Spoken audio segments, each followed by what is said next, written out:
everybody. So excited to be here. There's no better people than seed people and plant people, so I love being in a room, a yurt full of them.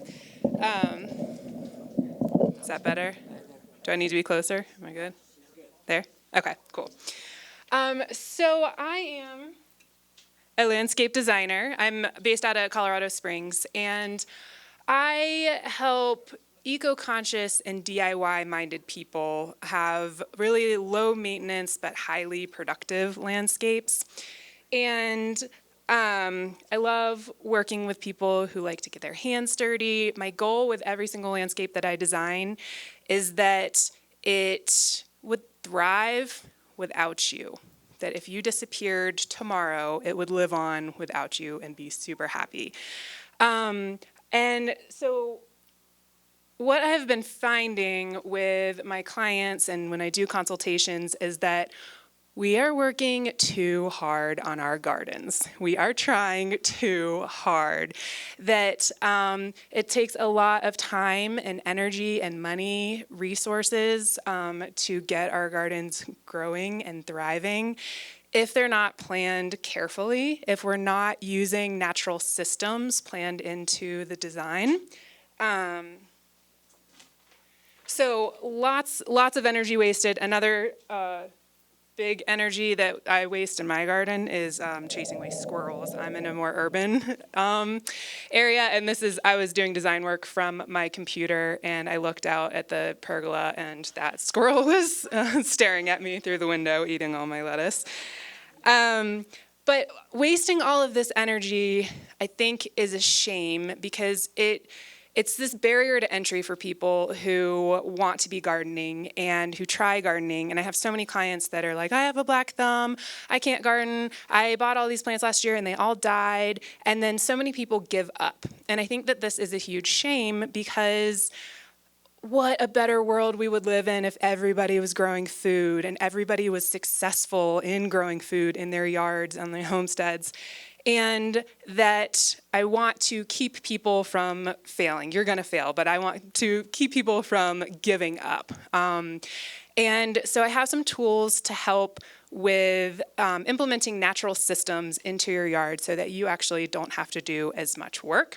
I myself love all of the benefits of gardening, but I hate doing all of the work. And I mean, I am a plant person. I actually do really love gardening, but I don't like things that feel like work. And here I am enjoying lots of benefits from my garden. So I moved to Colorado Springs only almost 2 years ago, about a year and a half ago, and I'm eating all of this out of my yard within a year and a half of moving there. And I spent a lot of time in the first year planning and then planting, and then now it doesn't really take that much work for me. And so, for example, that pumpkin, I harvested 60 winter squash, pumpkin, butternut, sweet dumpling, amazing, delicious winter squash, and I didn't plant a single one. They all popped up from my compost that I spread around the yard to fertilize my garden, and then I got 60 free squash from them. They were the best ones I'd have ever eaten in my entire life. So I used to call myself a lazy gardener, but now I actually have a term for it, and I call it futzing. So I come from a mother futzer and a grandmother futzer. And so on the right is my grandmother Lola. She's in her homestead in Nova Scotia before she passed away. And she and my mom were the first gardening role models that I had. And they had a very relaxed way of gardening. So my grandmother had this amazing apple orchard that she would go out and harvest tons of apples, and then she'd have this cellar full of applesauce. She'd always make chunky for my sister and smooth for me, which I really appreciated. And so tons of food, and it didn't really take her that much work. And I would follow her around, and she would just futz. She would just harvest some seeds over here and stick them in her pocket, and then she would pull that weed over there, and nothing was really that demanding. It was just what she felt like doing. It was enjoyable to her. It wasn't overwhelming. It was sustainable. So those were my examples earlier on of growing food in a really relaxed and sustainable way. And really my whole life I've been avoiding work. This is me after mulching a bed. But I'm not really that lazy of a person. I just don't like things that feel like work. I want things to feel enjoyable, easy, efficient, and productive. And if they're not feeling like that, it's not fun and it feels like work. And I feel like something is out of tune. I want things to flow.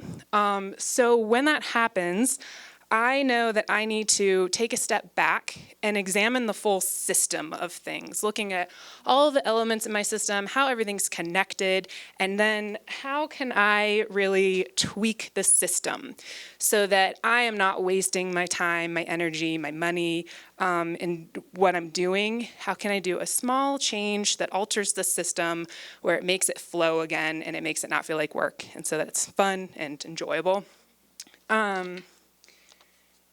So when I'm feeling stuck, I always look towards nature. And so I encourage you that if you are starting a garden or you are reassessing your garden or your homestead, that you go and you sit in a forest and you look and you listen. And the forest ecosystem has so much to teach us. Nature has figured some stuff out over billions of years and has so many lessons to teach us if we are just willing to listen. And often we skip that listening part and just head right into the doing. So one thing that's amazing about forests is they don't get that burnout that I see with gardeners, where we are getting exhausted. Forests keep on growing year after year, generally getting better and better, and so avoiding that burnout. So how can we look at forests and how can we avoid that burnout? So number one key, I think, to being a successful garden is observation. Going out, really looking, listening, identifying all the different elements of an ecosystem, seeing what all those elements of the ecosystem need, what they have to offer, and how they all connect together. So when you really spend time observing, you will learn so much. And so that long and thoughtful observation period before you start any garden, really important. So today I want to teach you guys a tool that I use for landscape design and for gardening and for homestead design. And so we're going to be building our own little homestead ecosystems. So this is interactive. You guys are going to need to talk to each other. So I hope you are feeling chatty. So what I need you to do is I want you guys to form groups of like 4 would be an ideal number. So 3 is fine, 5 is fine, but try to go for 4. I think the easiest thing to do is maybe you guys turn around and talk to the people behind you. So find 3 other people, introduce yourself. I'm going to hand out some papers. I also have some extra pens. If you have a pen, grab it out. You're going to need it.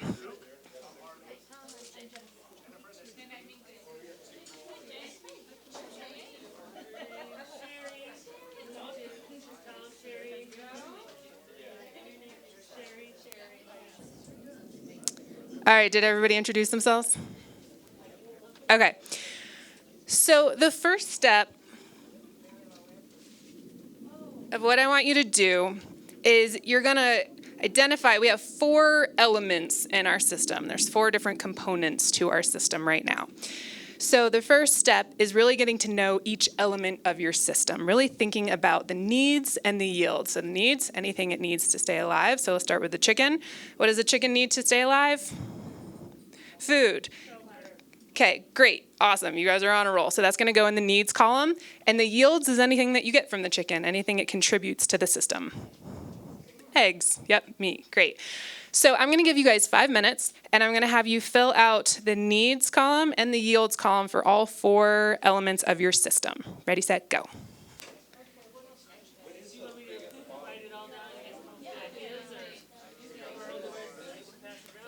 Yeah.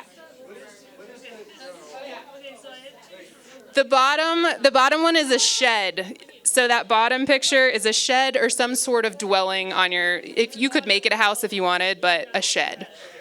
Is that your question?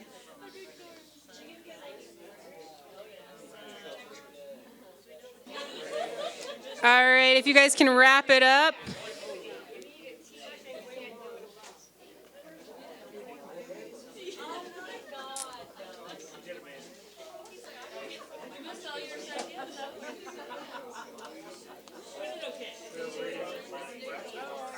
Okay, you guys. We're ready for step 2. So, you did the first step of really getting to know the different elements in your system. And now the second step is to figure out how all of the elements connect together. So, what you're going to do is something like this. You're going to figure out how each element connects to all the other elements. So I'm giving you the first one for free. So the farmer plants the corn. You can also send an arrow back and say, corn offers food for the farmer. Okay? So we're going to do a little friendly competition here and see which group can come up with the most arrows in between the elements. There is a special 5-point bonus for the group that comes up with the most creative one. So open your minds, be creative, ready, set, 5 minutes, go.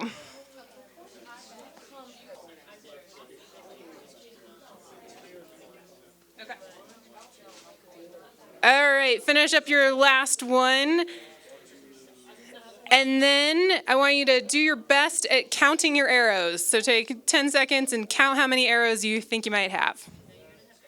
And then circle it at the top of your page.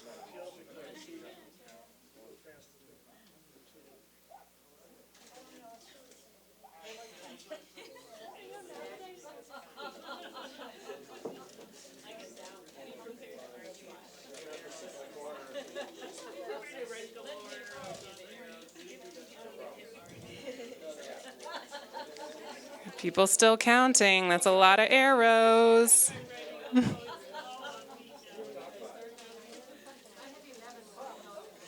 All right.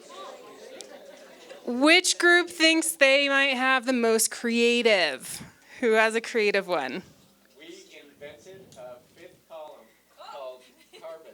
They invented a 5th column called carbon. To make the graph more complicated. Okay, so you added in another element? We did. Okay. What did you guys get? You said you had the most creative, didn't you? No? I did. Yeah. I have an idea. We said that the woman, the farmer, probably needs a massage, and if you dry out the corn, you could use it as a massage. Oh, love that. Okay, they said the woman probably needs a massage. If you dry out the corn, you could use it as a massager. That is really great. I love that one. Yeah. What do you guys have? Delight that the farmer takes in the chicken. Yes. Good. Good. The pet part of the chickens, the delight. That's companionship of the chickens. That's great. Another one? Corn alcohol. Good for the farmer. Yep. Good. All right. You guys all got 5 points. Excellent job. All right. Who got 10 connections? 10 arrows? At least 10. Who got 15? 20? 30? 22? 25? Okay, I think this, what'd you guys get? Might not be right here, but I think I'm counting 35. Okay, great job. All right. Some of these might be double counted because it's a little messy, but Okay, nice. So you guys are on your way to becoming systems thinkers. So the most important, yes, bravo, give yourself a hand. The most important thing about systems thinking is that you really take time to make those connections between the different elements of the system, to see how everything fits together. Because once you understand the connections, you can find weak spots in your system. You can make your systems more resilient. So there's 2 main golden rules of a really resilient ecosystem. And so the 2 are, each element should have multiple functions. So each circle on your paper should have at least 2 arrows coming from it. And each function should be performed by multiple elements. Okay? That makes it so that every single element in the system is resilient, is functional, is important, and that if there was some sort of chaos, something happened, there would be backups. So really important in your systems.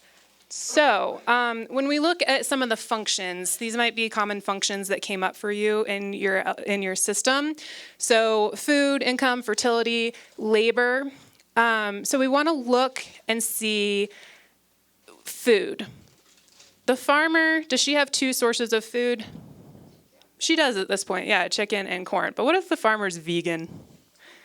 Eggs, free. Vegan. No eggs. No, I'm just thinking. Prior to. Oh, yep. Prior to definitely had, Corn and eggs. yep, there were 3 prior to her being vegan. Now she's vegan. No. And so there's just the corn, right? So if her corn crop gets wiped out, she's got nothing. So we need to make sure that there's always 2 elements backing up that function.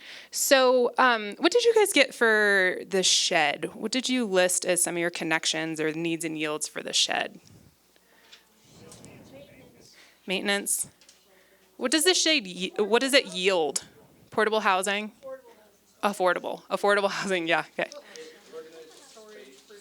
Storage. Rainwater harvest. Yeah, good. Big rainwater. Great. I was hoping somebody would get that one. That's a major element that's missing from our system, right? So when you look at your needs and your yields columns for each of your elements, are all those needs being met by all of the elements in the system? So when you look at a resilient system and when you look at trying to be a lazy gardener or a futzer, you want to make sure that you are not the one who's responsible for meeting all those needs. You don't want to be the one that has to take care of that needs column. You want to figure out which elements in your system can meet those needs so that you don't have to be the one doing it. So now what we're going to do is we're going to look at your system and you get to dream up your dream system. So starting with these 4 elements, what do you want to add to your system? What do you want to take out of your system? If one of these isn't serving your system efficiently, you can take it out. So look at those needs and yields columns and make sure all the needs get met and make sure all the yields have a place to go. So you have another 5 minutes, I think maybe 3 minutes, to come up with new elements. You get to make whichever circles you want to make your system more resilient.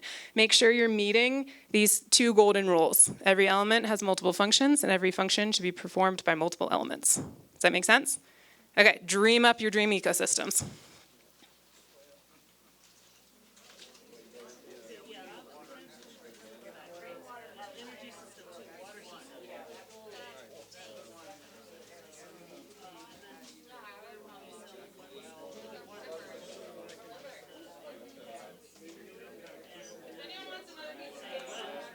All right, you guys, let's wrap those last thoughts up.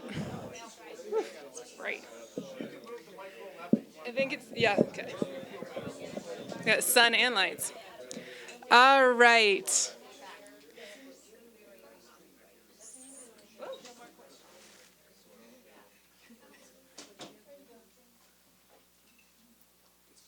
Okay, so as we expand our ecosystems, what are some things that you guys added into your ecosystem? What are some elements that you, more workers, I thought that same thing too. I don't want to be the only one. We need a team. It takes a team, right? We just learned that.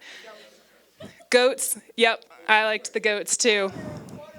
Yeah, water well. Did anybody have any other means of water? River, okay. Swales, ponds, catching the rainwater. Gravity irrigation from the pond. So those can all be separate elements in your system. Performing, Boards that collect moisture from the air and produce water in a lot of countries. yeah, yep. What else did you guys add in? Did you add any more food in? What'd you guys add? We added nut trees. They added nut trees. Great. And you get all sorts of yields from a nut tree, right? Not just nuts. Yeah. 3 sisters, the other 2 sisters. Great. Yeah, 3 sisters, an ecosystem in themselves, definitely offering lots of benefits to one another. What'd you get? Hugelculture. So there's no waste, anything left over from the crop. Yeah, no waste. Everything left over from the crop goes back into the system. We have a distillery to make ethanol to power the machinery. They have a distillery to make ethanol from the corn to power the machinery. What kind of machinery did you guys add in? And what are they powering that still with? Yeah, what are you powering your still with? Or solar. Good. We need an energy source. Yep, some solar. Great. Gasifier. Gasifier. Okay. Hydroelectric. Yep. If you put in river as as an element, definitely you would get lots of yields from that. Definitely. Hoop houses. Good. More structures. Processing space. That's a great one. Definitely you need to think about all of those things when you're creating a garden or a homestead. Seed storage and housing. You've got wheelbarrow and move stuff and tractors and trucks. Transportation. Did anybody else add any transportation in there? Make it easier? Great.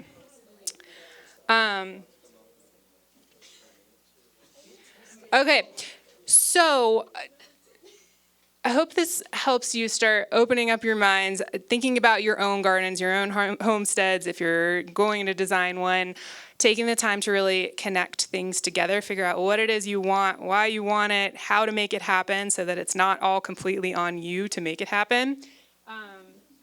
So here's your cheat sheet. If you need to take a picture of any slide, it might be this one on how to become a futzer, which is really just how to design your ecosystem in your own yard on your own property. So just recap the first one, long and thoughtful period of observation. So don't react immediately. Make sure you really take in the existing system, get to know it, understand the elements, figure out how you can draw connections to the existing elements. Then make sure you understand those elements completely, you know what they need, what they have to offer. Then how they all connect together, that is where the magic happens. So take that step to figure out those connections, and then make sure to abide by those golden rules of each element performing multiple functions and each function performed by multiple elements. And if you follow those rules, you might be able to take yourself out of the system a lot more, make your life easier, so that really all that's left for you to do is just futz, and you will enjoy your life. So another side effect of doing this activity is you might start seeing arrows everywhere. I use this tool for so much in my life. I used to be a teacher, and I would do it for like assessing my school, and I would have a teachers and parents and students bubbles and figure out how they all connected together. I would do it with lesson plans. I do it with my business, figuring out all the different elements of my business and how it all connects together to make it most resilient. So think about how you can use it creatively in your world, because I really think all those connections make everything a lot better, resilient, and more enjoyable.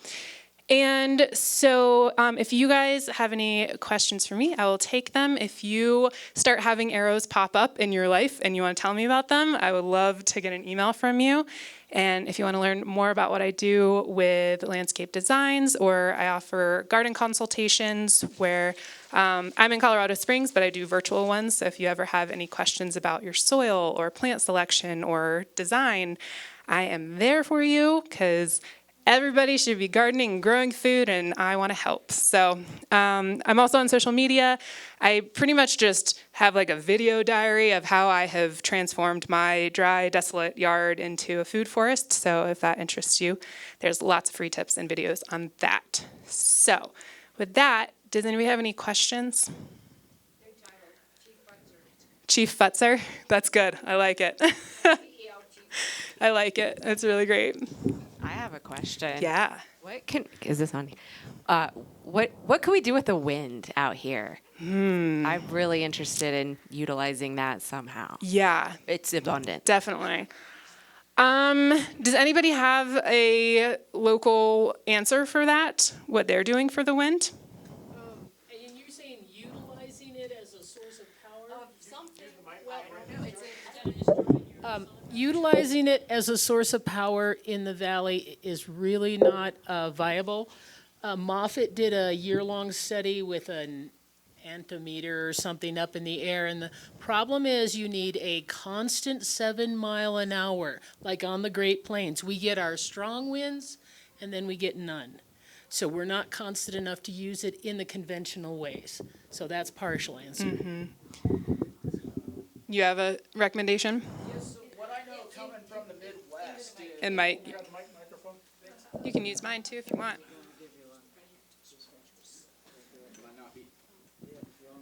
All right.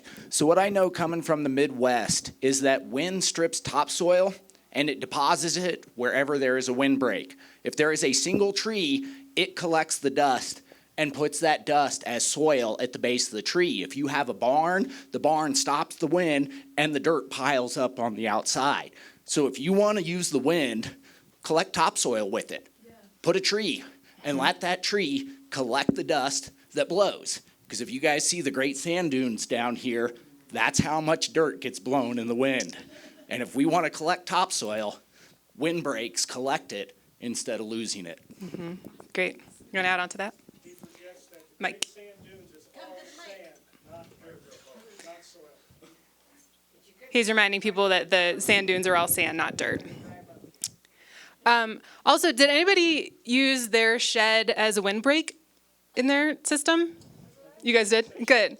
So yeah, thinking about things that are pre-existing in your ecosystems, yeah, windbreaks planted, structural ones. I know in Arizona they use tumbleweeds and build walls. They put in kind of just sticks along and then put the tumbleweeds in, and then it's like a mini windbreak, so creating little microclimates, because whatever you plant behind those tumbleweeds will be sheltered and have more moisture there. So thinking on small scale to big scale, and small scale is generally the easiest to start with, so little things like that. I just want to add, I don't know at what level they took those readings in Moffett, but there are people in the grants in Crestone who are running, successfully wind generation, and one of the things they tell me, like Gordon Chu, it's like 30, 40 feet up. It was a very tall tower. Yeah, but So might be possible. it works for them. Do you ever run into issues with water rights when you're building swales, like infringement of other people's water rights? So I am generally working on residential properties and smaller, more urban ones in Colorado Springs. And so I work more with like downspout water and making sure that that downspout water is being utilized. Technically, you're not supposed to obstruct the natural flow of water. So, and I feel like that's a bit up to interpretation of what is natural flow. So, I mean, they tell you that the raindrop is owned by someone else before it hits your roof. But contouring your property in an efficient way is a great use of water. It gets very hazy with the water rights, definitely. So I generally stick to just making sure that where that downspout water comes out, I'm utilizing it right there in a natural way, and a planting bed goes in there, and that's where the fruit tree goes. And so making sure that I'm not obstructing the flow of water. I'm just using it as it hits the ground. So that's where I keep it with mine in Colorado Springs. Yeah, but on a larger scale, it does get very tricky with water rights and swales and where that lies. And I don't have that much experience in that zone. Yeah. Are you finding any regulations against growing food in people's houses? Like you have to have a front yard instead of, you can't put a vegetable garden in. And people talk about gardening being outlawed all the time, these conspiracy theories. Have you run into that? Very limited. In Colorado Springs, there are the neighborhoods that have really strict HOAs, but I have not worked in any of them. And so everybody that I've worked in who hasn't had an HOA, it has been very easy. And there's lots and lots of houses that don't have HOA in Colorado Springs, at least. But I think that's becoming less and less common. And now it used to be mandated that you had to have lawn in your yard for HOAs. And now it's illegal to mandate a lawn for any HOA. So if they tell you that, then do your research, and it's illegal. So you don't have to have a lawn. Some HOAs have a list of the only plants you're allowed to plant, which is extremely limiting, but that's very few and far between. So go for it. Plant up your front yards. So, okay. I have 1 minute. Any last questions? Did you say there was a state law about the In Colorado Springs, at least, it was, I don't know if that's a state law or just a city law or just an HOA law. I don't actually know how that works, but I just know, at least in Colorado Springs, you cannot mandate a lawn. Yeah, and right now they're actually starting a bunch of lawn programs, turf for cash, I think, where they'll actually give you some tax credits if you get rid of your lawn. So I know they're doing it in Denver, but thank you guys so much for having me. I hope you found that really helpful. Please let me know if you have any questions later on, and I'll be happy to answer them.